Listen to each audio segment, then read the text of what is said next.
Alright, so today we're sitting in the back of the Nissan, and that's because today we're going to be mounting my harnesses properly to the body of the car instead of just bolting onto the rail on the seat, which is how they've been since I've owned it.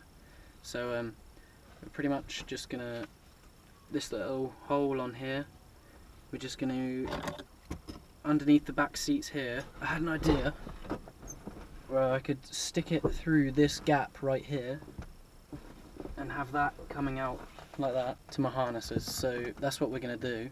And then, so to do that, all I'm going to do is pull up this lower part of the seat, which is just two latches underneath, and then use a 9mm drill to drill a hole through there. I've already checked that there's nothing behind there that matters, so we're all good there.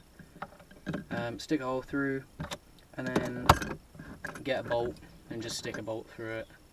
Might weld the bolt on the other side just to make it easier, so I don't have to get under there with a spanner if I ever want to take it off, but I don't know yet, we'll just figure that out. And to make sure it's straight back from the seat, because if you're off to one side it will pull the harness and make it uneven, I'm just going to use a level which I've got over there and a Sharpie and just like roughly eyeball it. So it's just the two catches,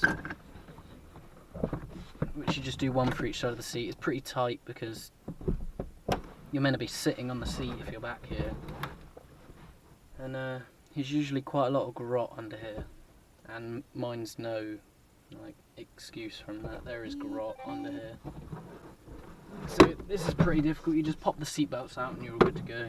The little seat belt latches through these holes.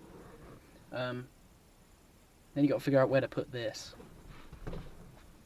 Watch out because there is metal latches, but I'm just going to shove it up here somewhere. Or not, that doesn't fit very well.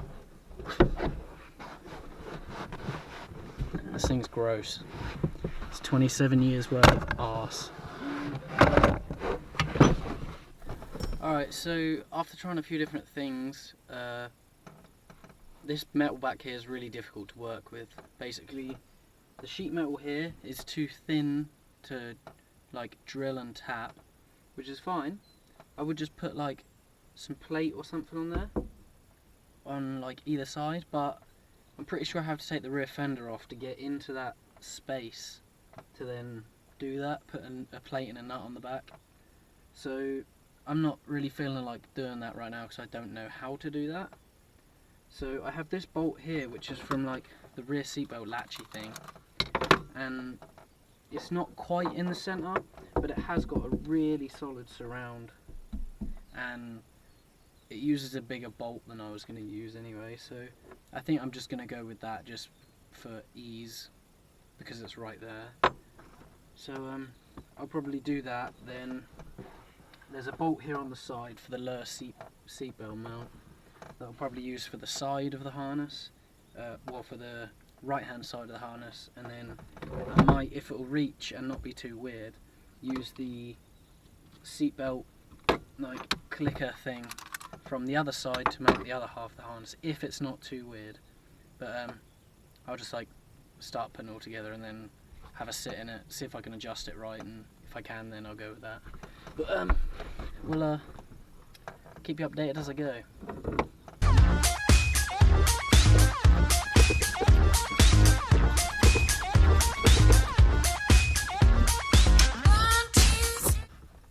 So that's the rear one, and it is off like to one side again, but I might be able to adjust out on the front so I can make it not feel like too weird.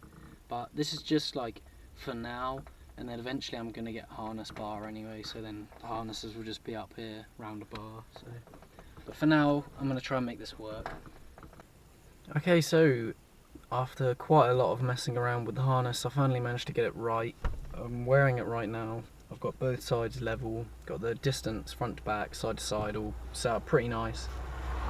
And when I do it tight, you know, I feel like I'm not going to move. It feels pretty set. So what I ended up doing in the end, and I'm actually harnessed in, so I'm just going to lift the camera over my shoulder to show you. It looks really clean, going through the little hole where your seatbelt clicker comes through, and it ended up looking great. So it's not stripped, like the seats are still there, it's not like all ripped apart and stuff. It looks good. So as you can see, the seats are still there, and I just stuck it through the little seatbelt loop thing. You can see the other seatbelt loop on the other side, and I just stuck it through that hole and used the bolt from the seatbelt clicker to fix that down, and I think it came out pretty good. So all in all, it came out pretty good. That's going to be about it for this video. Remember to leave a like and subscribe so you can keep up to date with my next videos. Anyway, thanks for watching. See you later.